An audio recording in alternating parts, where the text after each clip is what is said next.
సుమన్ టీవీలో మీ personal and business promotions కోసం కింది నెంబర్కి కాంటాక్ట్ చేయండి. ఈ రోజు ధర్మపురిలో లక్ష్మీ నరసింహస్వామి దర్శనం పొద్దున చేసుకున్న తర్వాత ఇక్కడ ముఖ్య సమావేశానికి పెద్దలు జీవన్ రెడ్డి గారు మరి పెద్దలు మంత్రివర్యులు శ్రీధర్ బాబు గారితో పాటు పెద్దపల్లి కాన్స్టిట్యున్సీ 6 ఎమ్మెల్యేలు గారు పెద్దలు ప్రేమ్ సాగర్ రావు గారు, విజయ రమణారావు గారు, రాజ్ ఠాకూర్ గారు, వివేక్ గారు, ఇంకా మన ప్రియతమ లక్ష్మణ్ గారు అందరూ పెద్ద ఎత్తున కాంగ్రెస్ కార్యకర్తలు అందరూ గత 10 సంవత్సరాలు కష్టంగా ఎన్నో కష్టాలు పడి బాధలు టీఆర్ఎస్ ప్రభుత్వం పెట్టినా వాళ్ళ మీద కేసులు పెట్టినా కాంగ్రెస్ జెండా పట్టుకొని నిలబడి ధైర్యంగా ఎట్లయితే ఈసారి కాంగ్రెస్ పార్టీని గెలిపించుకున్నారో, లక్ష్మణ్ కుమార్ గారిని గెలిపించుకున్నారో వాళ్ళందరూ పెద్ద ఎత్తున వచ్చి ఈరోజు నేను వాళ్ళందరికీ వాళ్ళ ఆశీర్వాదం అడగడం జరిగింది.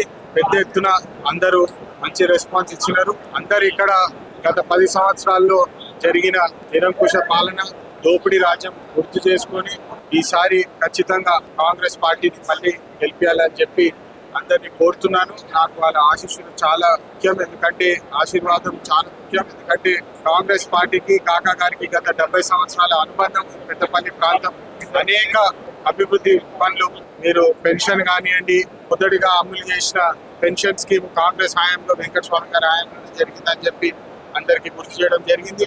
అదేవిధంగా రేషన్ కార్డ్ సిస్టమ్ కూడా ఫస్ట్ కాంగ్రెస్ ప్రభుత్వంలో అదే వెంకటస్వామి గారి హయాంలో జరిగిందని చెప్పి అందరికి గుర్తు చేయడం జరిగింది.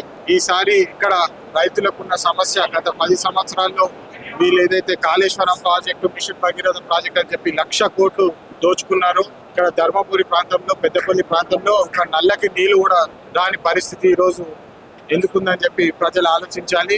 ఇప్పుడే మంత్రివర్యులు శ్రీధర్ బాబు గారు కూడా చెప్పినారు, పత్తిపాక రిజర్వాయర్ ఖచ్చితంగా కాంగ్రెస్ ప్రభుత్వం ఈ ఎలక్షన్ కాగానే ఖచ్చితంగా దాన్ని స్టార్ట్ చేసి అమలు చేస్తుంది.